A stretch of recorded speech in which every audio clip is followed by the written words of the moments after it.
Olá, estamos iniciando o módulo 3, Gestão Criativa e Integrada de Pessoas e Coisas e o SOI. Seja bem-vindo. Desejo a você um excelente estudo e um ótimo aprendizado. Eu sou Elialdo Rodrigues de Oliveira, professor da Secretaria de Educação, trabalho no CEFOR com a formação. O nosso tema é Gestão Criativa e Integrada de Pessoas e Coisas.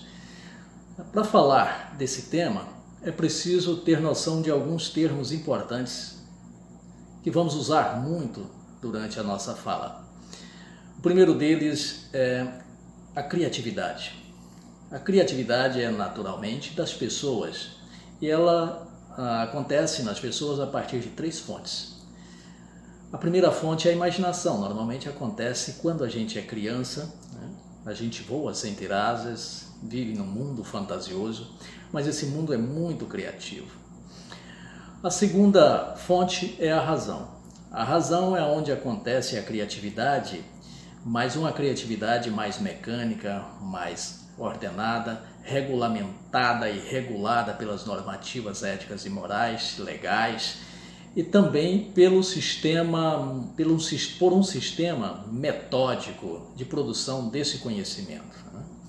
Por exemplo, esse computador é mais fruto, inicialmente pode ter sido fruto de uma imaginação, mas depois passa a ser fruto de um ordenamento racional para que ele possa ser produzido da forma como ele tem a funcionalidade que tem. A outra fonte é a intuição. Platão dizia que a intuição é uma fonte de conhecimento. E ela é, por ser fonte de conhecimento, é claro, é uma fonte de criatividade humana.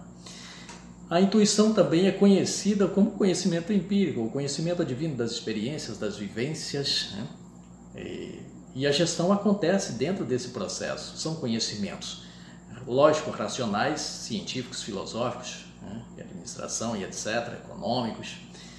E também são conhecimentos das experiências que a gente vai vivenciando no âmbito do funcionamento da escola, dos setores de gestão, sobretudo da gestão pública, e a gente vai aprendendo. Esse conhecimento, então, é um conhecimento empírico e é um conhecimento intuitivo também. Apesar de que, às vezes, a intuição passa também psicologicamente por um insight, aquele conhecimento que vem e você tem e você talvez não sabe, se experimentou ele algum dia, mas ele aparece na sua cabeça. Também pode acontecer assim. O fato é que essas três fontes são fundamentais nos processos de gestão: a criatividade, a imaginação e a intuição. Outro termo importante na nossa fala vai ser, de fato, o termo pessoa. O termo pessoa vai ser utilizado porque nós estamos trabalhando gestão de pessoas e coisas. E a escola é composta de pessoas e coisas e resultados, Então, isso é o que constitui uma escola. Para início de conversa, qual é a composição da escola? A composição da escola, como disse, é feita de pessoas, de coisas e resultados. As pessoas é o que tem de mais importante na escola. As coisas devem estar em função das pessoas e devem ser geridas pelas pessoas com muito cuidado e com muita cautela. E os resultados é o que esperamos, é o que a escola espera, é o que a educação espera, é o que os alunos esperam e é o que os pais dos alunos esperam. O que é uma pessoa? O que é uma coisa? Isso não pode, essa confusão entre pessoa, o que é pessoa e o que é coisa, não pode haver no processo de gestão da escola, muito menos no processo de orientação. Pessoas devem ser tratadas como pessoas que são, e coisas tratadas como coisas. As coisas devem estar em função para o bem viver das pessoas, e não o contrário. Então, todo o cuidado, todo o respeito, todo o zelo com as pessoas, sobretudo no âmbito da orientação, que é também um orientador aqui já tomado como um gestor do conhecimento, um gestor de pessoas, né?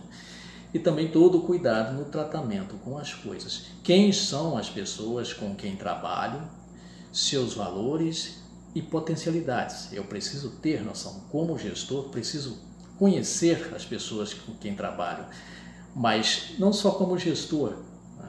Como amigo, como companheiro, como pessoa que quer, de fato, fazer com que os processos funcionem. Que resultado esperar da minha atividade com as pessoas, seja no âmbito da gestão da escola, e aí todos somos gestores, a educação é uma responsabilidade, um compromisso de todos. Os processos de gestão vão funcionar bem se todos assumirem como compromisso, né? Mas que resultados esperar? É uma pergunta que deve ser feita por gestores, todos os que fazem a escola. O professor deve fazer essa pergunta, o orientador fazer essa pergunta, o diretor fazer essa pergunta, enfim, todas as pessoas que constituem o processo educativo escolar. Que resultado esperar da minha atividade com as pessoas e também da minha gestão das coisas que estão na escola? Essa é uma pergunta que deve ser feita no início, no mínimo, no início e no final de cada dia. Qual resultado esperar e qual resultado alcançado no final?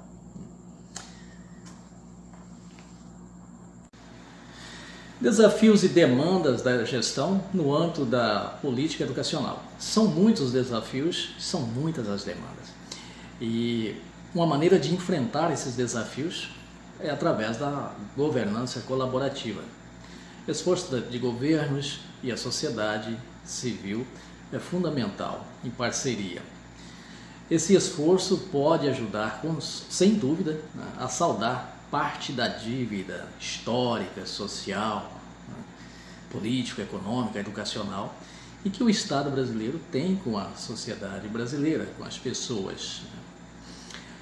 Para isso é preciso criatividade, é preciso responsabilidade, é preciso integração de pessoas, integração de sistemas, integração das esferas governamentais, municipal, estadual e União.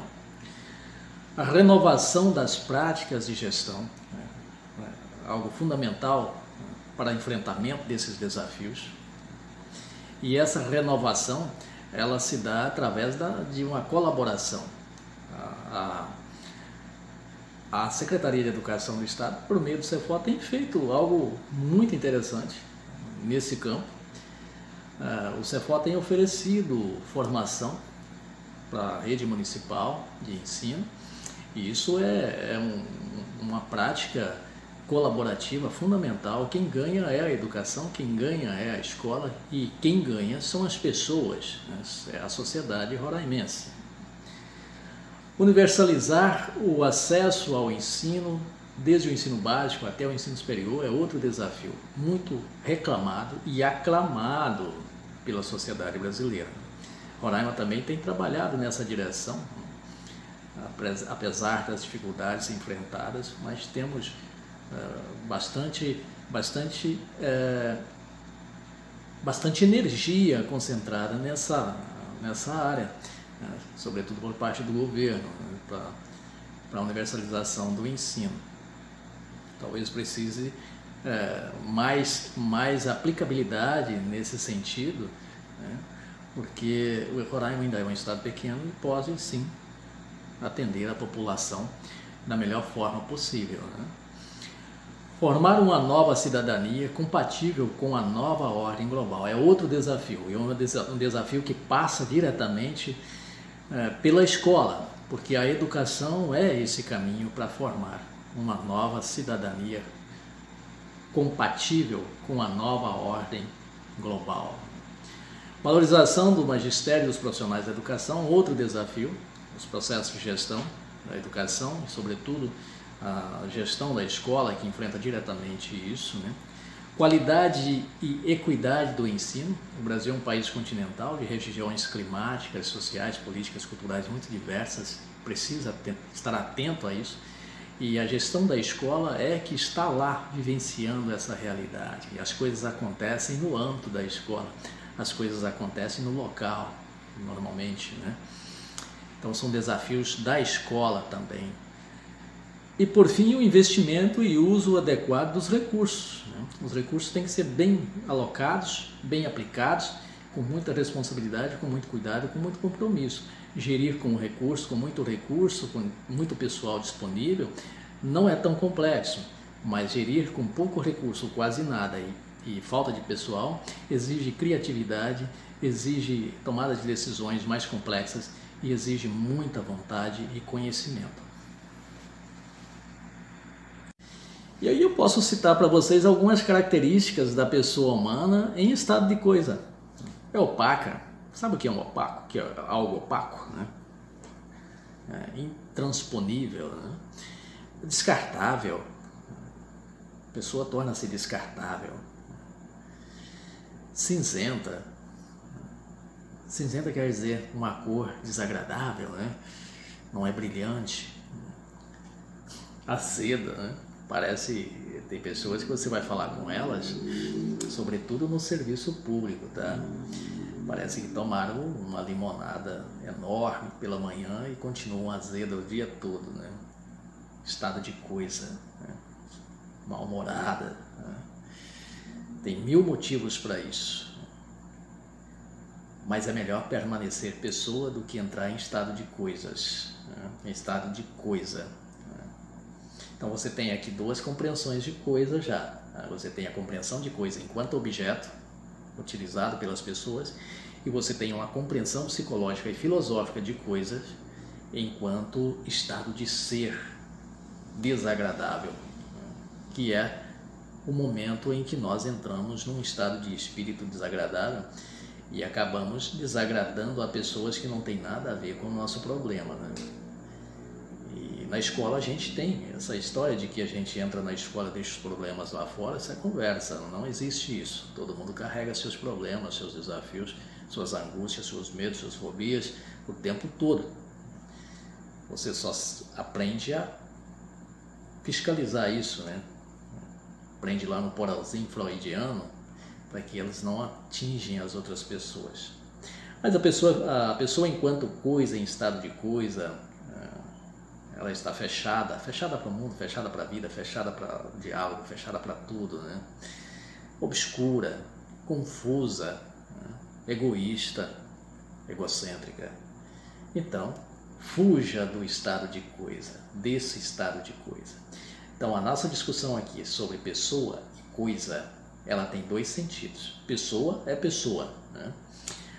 Mas a gente trata das coisas no nível da gestão, o cuidado, o respeito aos princípios da gestão pública no manuseio e na alocação de recursos, porque tem que responder por eles, no cuidado com os objetos da escola, mas também tratamos da pessoa num nível mais, da coisa num nível mais amplo, num nível psicológico, num nível filosófico, que é o estado de espírito em que às vezes a gente se encontra, né? E a gente fica dessa forma, terrivelmente triste. Fuja disso, tá? Busque sempre a alegria, a satisfação, o sorriso, o elogio, a motivação para você e para as outras pessoas, que você não vai entrar num estado de coisa, ok? Se a escola é formada de pessoas e coisas e resultados, precisamos então compreender melhor as pessoas, né? A gestão da escola, ela começa pelas pessoas, e as pessoas é o que de mais importante existe numa organização, numa empresa, numa escola. Por isso precisam ser bem compreendidas. Então, compreendendo as pessoas humanas porque existe aí várias definições de pessoas, né? E a gente tem até uma definição teológica, né, da Santíssima Trindade como pessoa, as 3 pessoas. Na Roma Antiga, o termo surgiu para identificar os atores teatrais, né?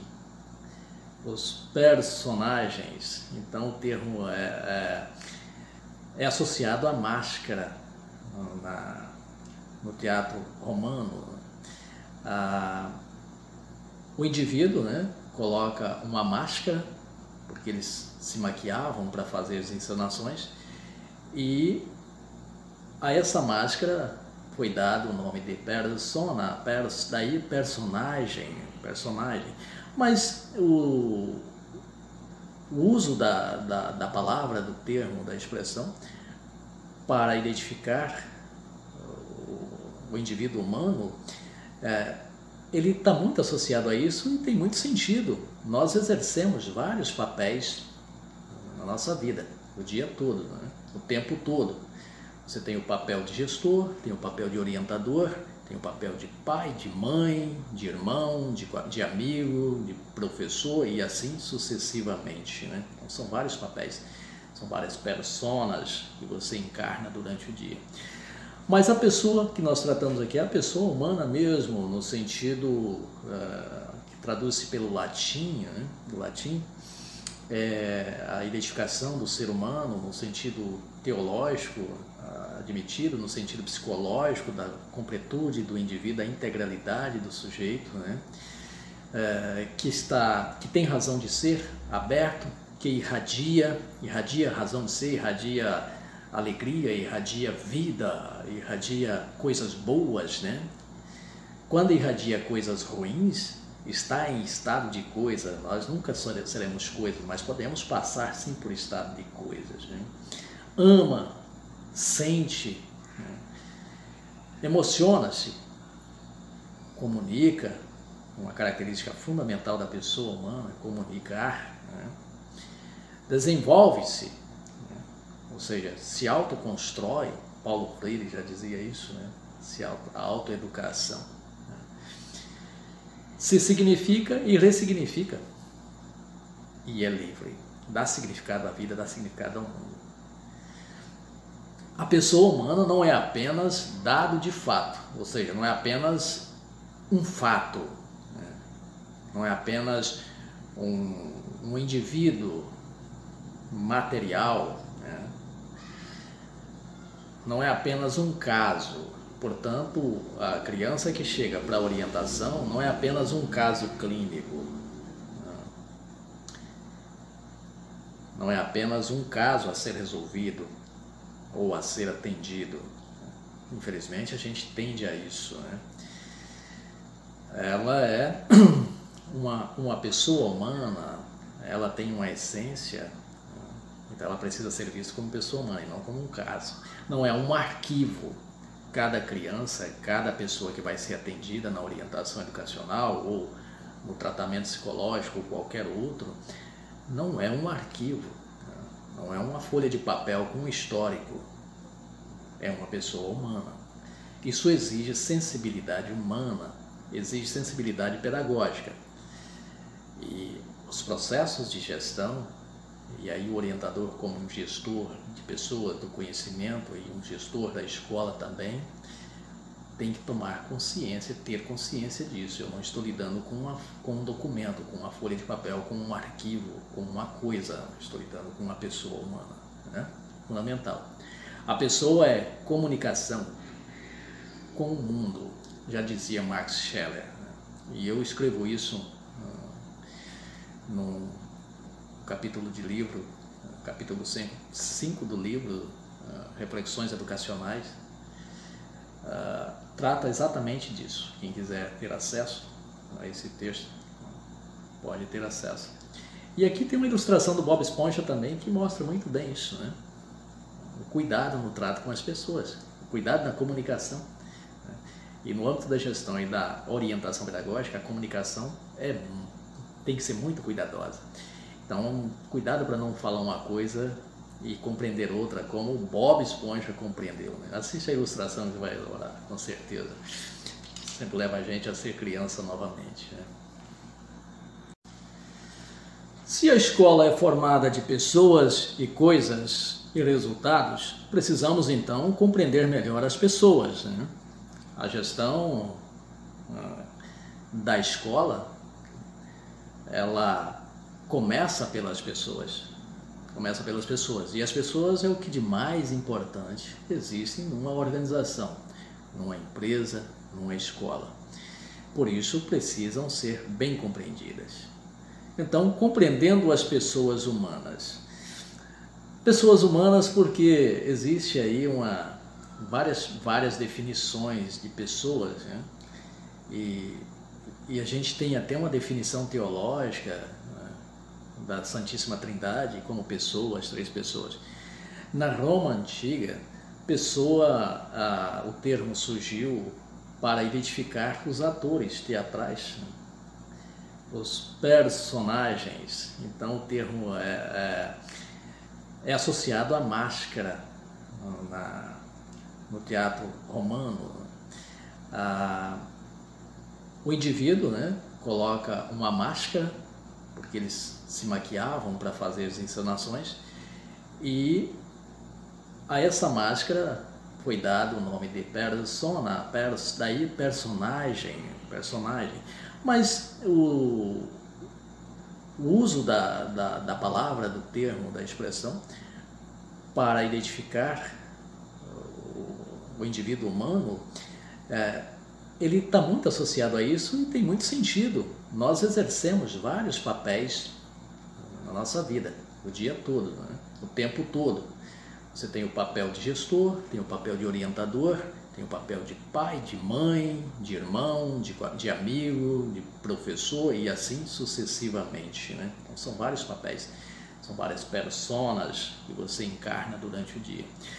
Mas a pessoa que nós tratamos aqui é a pessoa humana mesmo, no sentido que traduz-se pelo latim, né? Do latim, a identificação do ser humano no sentido teológico, admitido no sentido psicológico, da completude do indivíduo, da integralidade do sujeito, né?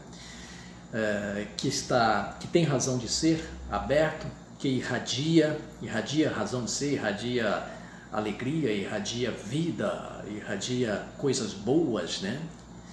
Quando irradia coisas ruins, está em estado de coisa. Nós nunca seremos coisas, mas podemos passar sim por estado de coisas, né? Ama, sente, né? Emociona-se, comunica, uma característica fundamental da pessoa humana, comunicar, né? Desenvolve-se, né? Ou seja, se autoconstrói. Paulo Freire já dizia isso, né? A autoeducação, né? Se significa e ressignifica, e é livre, dá significado à vida, dá significado ao mundo. A pessoa humana não é apenas dado de fato, ou seja, não é apenas um fato, né? Não é apenas um indivíduo material, né? Não é apenas um caso. Portanto, a criança que chega para a orientação não é apenas um caso clínico, não é apenas um caso a ser resolvido ou a ser atendido. Infelizmente, a gente tende a isso, né? Ela é uma pessoa humana, ela tem uma essência, então ela precisa ser vista como pessoa humana e não como um caso. Não é um arquivo. Cada criança, cada pessoa que vai ser atendida na orientação educacional ou no tratamento psicológico ou qualquer outro, não é um arquivo, não é uma folha de papel com um histórico, é uma pessoa humana. Isso exige sensibilidade humana, exige sensibilidade pedagógica. E os processos de gestão, e aí o orientador como um gestor de pessoas do conhecimento e um gestor da escola também, tem que tomar consciência, ter consciência disso. Eu não estou lidando com um documento, com uma folha de papel, com um arquivo, com uma coisa. Estou lidando com uma pessoa humana, né? Fundamental. A pessoa é comunicação com o mundo, já dizia Max Scheler, né? E eu escrevo isso no capítulo de livro, capítulo 5 do livro, Reflexões Educacionais, trata exatamente disso. Quem quiser ter acesso a esse texto, pode ter acesso. E aqui tem uma ilustração do Bob Esponja também que mostra muito bem isso, né? O cuidado no trato com as pessoas, o cuidado na comunicação. Né? E no âmbito da gestão e da orientação pedagógica, a comunicação tem que ser muito cuidadosa. Então, cuidado para não falar uma coisa e compreender outra, como o Bob Esponja compreendeu. Né? Assiste a ilustração que vai adorar, com certeza. Sempre leva a gente a ser criança novamente. Né?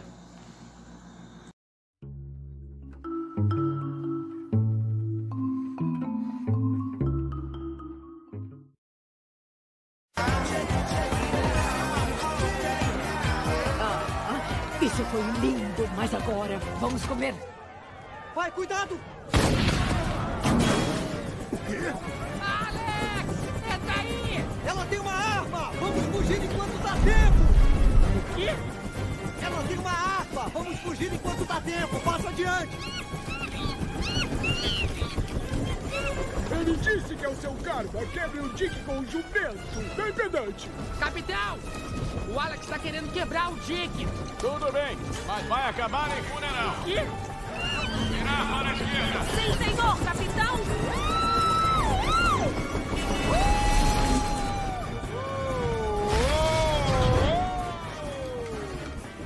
Volta aqui! Esse é meu jantar! Kowalski, força máxima.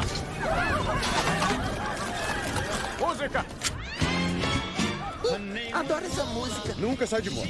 Esse refrão gruda igual chiclete. Meia volta, desce devagar.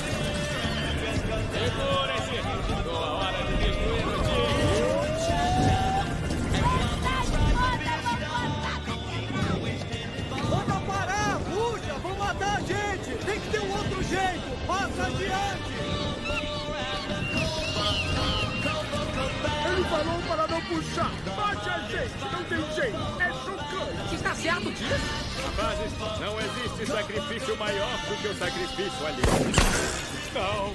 Ajuda! Velocidade 5!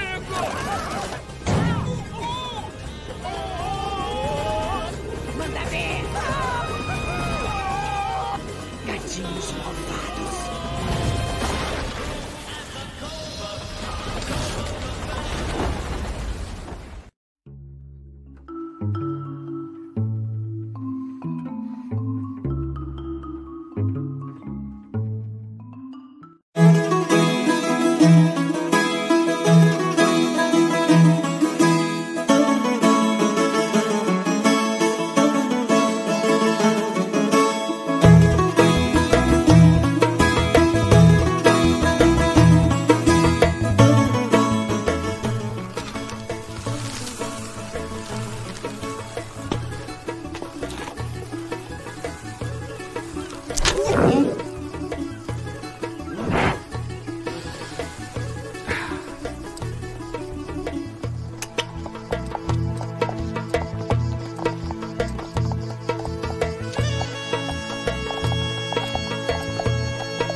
Conhecendo o que é a pessoa, a partir dos conceitos que a gente viu de pessoa, né?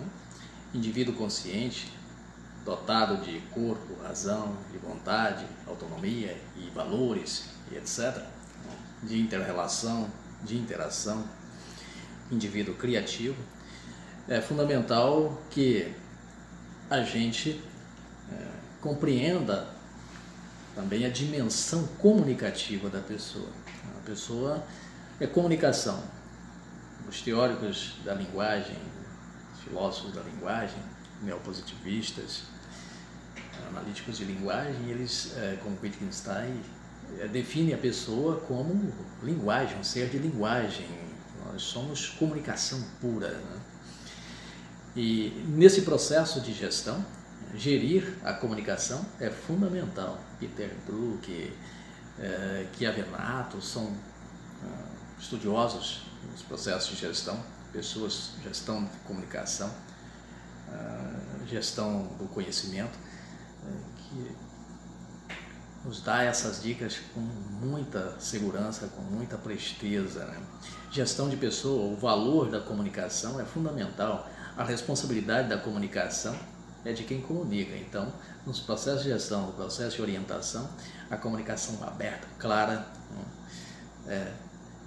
transmite e constrói um clima de confiança.